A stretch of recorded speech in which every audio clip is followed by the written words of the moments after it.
Organised crime is the #1 threat to national security in New Zealand. That's according to a panel of experts who say the situation is so dire there needs to be a dedicated minister to tackle the problem.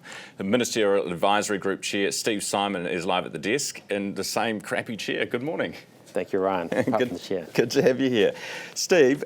You're suggesting, and we've had you on the show a couple of times now, and I always read your monthly reports. Thank you. And like the other ones, this one, I'm like, really? Do we need, with 81 ministerial portfolios in this country already, similar sized countries have about 15, fewer than 20, do we really need another ministerial portfolio? Well, I think that's where we would probably agree on the concept. It's just how it's executed.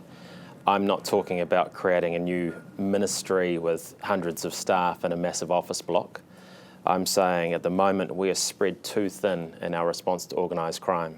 There's some 13 different ministers who are responsible now for the threat to organised crime. And as a result of that, things are falling through the gaps. And also no one is looking at the overall picture to make sure we're doing all that we can. So what we're saying is, let's give the public one person to look to for this answer. Don't weigh them down with a whole ministry underneath them. Give them an elite team to work with to make sure they pull up the response by the different agencies. So the police are doing the best they can, customs are doing the best they can, DIA do the best they can, and overall New Zealanders can know we're fighting this fight as well as we possibly could. Okay, so at the moment you said 13 different ministers are responsible for organised crime, but is that not just because we have so many damn ministers and portfolios? Should this not sit under whoever the police minister is, should just be allocated this? And our point is, this Minister of Organised Crime could sit with one of those other portfolios. The key for us is that whoever the minister is needs to be very bold because the threat is very serious. We need them to be able to sit in cabinet, direct traffic in terms of telling the government what is going on with organised crime and give the public some confidence that we're actually addressing this threat. Is one of the problems that you've got ministers with their patch that they might try to protect? If you've got another minister coming in and saying, oh, you need to do this or that within the ministry which you control, that they might get a bit antsy about it? There's a bit of patch protection, but there's also a bit of ministers sticking to their knitting and also ministries doing the same thing. For example, the Ministry of Business, Innovation and Employment, MB, their primary goal is to be the easiest place in the world to do business. It's a great goal. We want our economy to go well. At the same time, the transnational organised crime strategy is to be the hardest place in the world to do organised crime.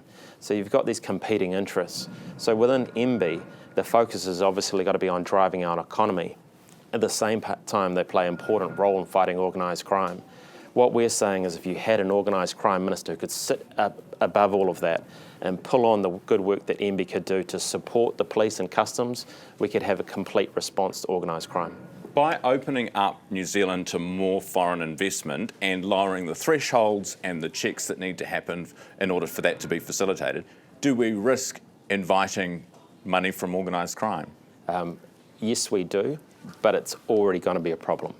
If we look around the world at the way that organised crime is developing, it is already becoming sophisticated and finding ways to enter into countries and to dominate markets. Like buying businesses here? Buying businesses here, setting up structures, so it's more like a corporate structure with the supply of drugs, the supply of cyber fraud, the supply of any kind of commodity that can make money, and they're setting up in structures so that whilst the police and customs and the like can tackle the people at the front line, it's much harder for them to get to those who are driving the enterprises. Where are these people that are driving it? A lot of it is offshore, so that's the transnational component of the work we're doing. So we're seeing drugs being driven out of South America, we're seeing drugs coming from Asia, we're seeing cyber fraud hubs set out of Asia, and also facilitating in New Zealand because we're a lucrative market. So we need which is because the prices are higher here relative to other markets, right? New Zealand pays one of the highest prices in the world for methamphetamine. We see that New Zealanders are prepared to pay a lot for illicit drugs as compared to the same drug in South America. But we also see that because we are a relatively wealthy country in comparison to the world, we're vulnerable to things such as cyber fraud. So we will see an uptake in the kinds of cyber fraud. It's not Nigerian princes who will be calling you. It will be deep fakes of your identity being used to try and blackmail you to pay funds to overseas organised crime groups. Sounds fun. This is a problem because David Seymour, the government, their agenda is open for business, let's make it easy, let's get the investment in, we need the money to run the country and to get people into work. Are you going to be a kibosh on that? No, we're supportive of that. We think we need to grow our economy, we think we need to do well. It's not mutually exclusive to say we also need to have our enforcement agencies supported so they can do the best job while we're opening those markets to target the organised crime that is trying to hide in that influx of money. Fascinating stuff. Really appreciate your time as always this morning. Steve Simon, the Ministerial Advisory Group Chair. It is 13 minutes after 8.